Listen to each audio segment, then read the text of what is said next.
certo? Os principais tipos de cilindros hidráulicos. Vou estar fazendo aqui uma breve explicação do que são cilindros, como funcionam, o funcionamento, a importância. Eu acho que é muito interessante a gente aprender cilindros hidráulicos, saber entender melhor os cilindros hidráulicos, porque no nosso curso é muito importante isso, a gente está aprendendo, porque várias máquinas dependem de cilindros hidráulicos para continuar seu trabalho, né? Para conseguir fazer o trabalho. Então, esses aqui são os tipos mais utilizados, né, de cilindros. Eu fiz uma ilustração aqui à mão, né, um desenho ilustrativo, achei bem legal, né? E eu agora vou estar explicando o funcionamento deles. Bom, aqui a gente tem o mesmo cilindro, certo? O que é o cilindro basicamente? Um tubo com um êmbolo dentro. Esse êmbolo ele tem a possibilidade de subir e descer, fazendo assim, levantando algum objeto. Essa aqui serviria de base, né? Aqui é a base do pistão do cilindro. E isso aqui é o braço, né? Que levantaria ou ergueria um peso, fazeria uma força, certo? Esse aqui é um pistão de ação simples, né? De ação simples, porque ele tem um, uma entrada de óleo, certo? Ele entra e retorna por essa mesma entrada. Esse aqui que eu marquei de vermelho, essa parte que marcamos de vermelho aqui, a gente pode ver que é o, o óleo, né? O lubrificante. Então, a partir do momento que esse óleo é exercido na bomba hidráulica, né? Que existiria uma bomba hidráulica. A partir do momento que a gente é, inicia um processo de pressão de óleo aqui dentro, esse êmbolo vai subir, né? Esse êmbolo vai ter subida e quando for liberada a pressão aqui, com a força da gravidade, esse êmbolo desceria, né? Essa é uma ação de ação simples, né? Tá aí ele erguido, né? Com pressão de óleo e aqui baixado, né? Ele está fazendo aqui esse movimento e aqui ele fez esse movimento, né?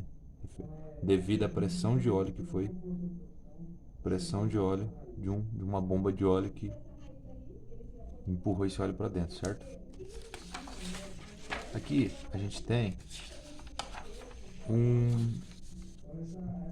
esse cilindro até se dá bem com a força da gravidade, certo? Mas se a gente colocar ele de lado, seu funcionamento não vai dar bom. O funcionamento não vai ser interessante. Por quê? Precisaria de alguma força para retrair esse pistão, esse cilindro, porque então em tese o interesse nosso é subir e descer, movimentar algum objeto. E para a gente poder fazer isso com o cilindro trabalhado horizontalmente, em algumas máquinas, em algumas construções que a gente precisa de colocar esse cilindro de lado devido a alguma engenharia, pela forma feita de engenharia, existem cilindros de ação simples com molas. Eles podem ser molas internas e externas. A partir do momento que o óleo entra, ele flexiona essa mola, dá pressão nessa mola. A partir do momento que a pressão aqui for menor do que a força da mola, o êmbolo vai retornar para fora, para dentro, e empurrando todo o óleo para fora, né? E aqui a gente tem o mesmo tipo de funcionamento, né? Apenas com um êmbolo e a mola para o lado de fora. Essa mola para o lado de fora, ela é ao inverso daquela. Quando o êmbolo é empurrado para cima, essa mola ela tende a descontrair. A hora que ela é retornado para dentro, o êmbolo é empurrado para dentro, essa mola tende a fazer pressão. Então ela é inversa daquela, mas é o mesmo funcionamento, certo? E aqui a gente tem um cilindro de ação dupla, né? Porque a gente tem duas fontes de entrada de óleo, né? De lubrificante, de óleo, de fluido, certo? Vou fazer aqui uma bomba, né? Um cilindro de ação dupla, né? Porque a gente tem duas fontes de entrada de óleo, né? De lubrificante, de óleo, de fluido, certo? Vou fazer aqui uma bomba, né? Bomba de pressão. Então, a gente tem esse cilindro, é, esse cilindro a gente tem ação dupla, certo? Por quê? Tanto ele pode entrar no êmbolo, na parte inferior do êmbolo, né? Embaixo do êmbolo, o óleo pode entrar por cima e por baixo do êmbolo, né? Das câmeras do êmbolo e câmera base, né? Então, se a gente necessita de empurrar esse cilindro para frente, esse êmbolo para frente, a gente vai exercer pressão de óleo aqui, ó, nessa ponta. O óleo vai se encher e a força vai ser para cima ou para frente. Se a gente quer retornar esse cilindro para cima, a força vai ter que ser exercida daqui e o óleo vai ser retornado para a caixa de óleo e vai ser feita a pressão, né, nessa base desse êmbolo. Aqui dentro é uma base, uma parte. Esse é o funcionamento do êmbolo com ação dupla. E aqui um dos mais utilizados também, que a gente pode ver em trator, caminhão, que é a direção hidráulica, né? É basicamente uma direção hidráulica aqui, onde a gente tem uma bomba hidráulica, né? Bombeando o óleo para as duas partes, certo? Se a gente quer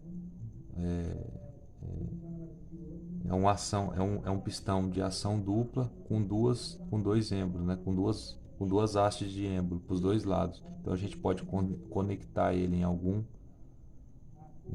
vamos supor, uma roda, um pneu ou algum sistema de cá e de cá, que a gente precisa de fazer uma movimentação nesse formato, para trás, para um lado e para o outro, para um lado e para o outro. Então vai ser um movimento proporcional, né?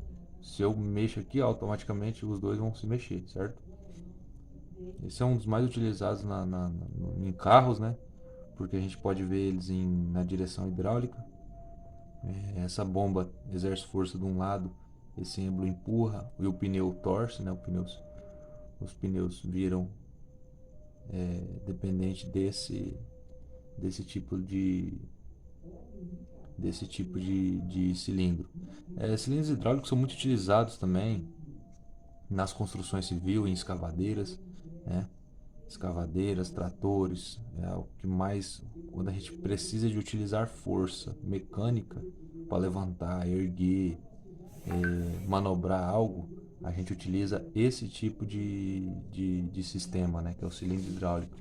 É um das maiores, os que mais contribuiu na revolução de indústrias, né, e de construções, certo? É isso mesmo, né? Desde já muito obrigado, né? Grato pela atenção e espero que tenham gostado, certo?